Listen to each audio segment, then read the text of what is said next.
Psaume 105. Louez l'Éternel, invoquez son nom, faites connaître parmi les peuples ses hauts faits, chantez, chantez en son honneur, parlez de toutes ses merveilles, glorifiez-vous de son saint nom, que le cœur de ceux qui cherchent l'Éternel se réjouisse. Ayez recours à l'Éternel et à son appui, cherchez continuellement sa face. Souvenez-vous des prodiges qu'il a faits, de ses miracles et des jugements de sa bouche, postérité d'Abraham, son serviteur, enfant de Jacob, ses élus. L'Éternel est notre Dieu, ses jugements s'exercent sur toute la terre. Il se rappelle à toujours son alliance, ses promesses pour 1000 générations, l'alliance qu'il a traitée avec Abraham et le serment qu'il a fait à Isaac. Il a érigé pour Jacob en loi, pour Israël en alliance éternelle, disant « Je te donnerai le pays de Canaan comme héritage qui vous est échu ». Ils étaient alors peu nombreux, très peu nombreux et étrangers dans le pays, et ils allaient d'une nation à l'autre et d'un royaume vers un autre peuple. Mais il ne permit à personne de les opprimer, et il châtia des rois à cause d'eux. Ne touchez pas à mes loins, et ne faites pas de mal à mes prophètes. Il appela sur le pays la famine, il coupa tout moyen de subsistance, il envoya devant eux un homme. Joseph fut vendu comme esclave, on serra ses pieds dans des liens, on le mit au fer, jusqu'au temps où arriva ce qu'il avait annoncé, et où la parole de l'Éternel l'éprouva.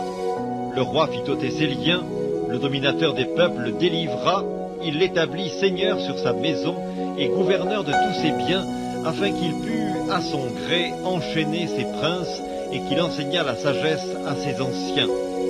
Alors Israël vint en Égypte, et Jacob séjourna dans le pays de Cam.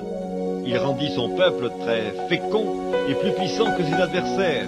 Il changea leur cœur au point qu'ils haïrent son peuple et qu'ils traitèrent ses serviteurs avec perfidie. Il envoya Moïse, son serviteur, et Aaron qu'il avait choisi. Ils accomplirent par son pouvoir des prodiges au milieu d'eux. Ils firent des miracles dans le pays de Cam. Il envoya des ténèbres et amena l'obscurité. Et ils ne furent pas rebelles à sa parole. Il changea leurs eaux en sang et fit périr leurs poissons. Le pays fourmilla de grenouilles jusque dans les chambres de leur roi. Il dit, et parurent les mouches venimeuses, les poux sur tout leur territoire. Il leur donna pour pluie de la grêle, des flammes de feu dans leur pays.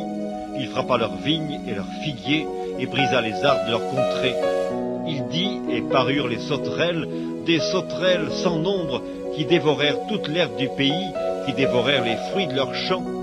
Il frappa tous les premiers-nés dans leur pays, toutes les prémices de leur force. Il fit sortir son peuple avec de l'argent et de l'or, et nul ne chancela parmi ses tribus. Les Égyptiens se réjouirent de leur départ, car la terreur qu'ils avaient d'eux les saisissait. Il étendit la nuée pour les couvrir et le feu pour éclairer la nuit. À leur demande, il fit venir des cailles, et il les rassasia du pain du ciel. Il ouvrit le rocher, et des eaux coulèrent. Elles se répandirent comme un fleuve dans les lieux arides.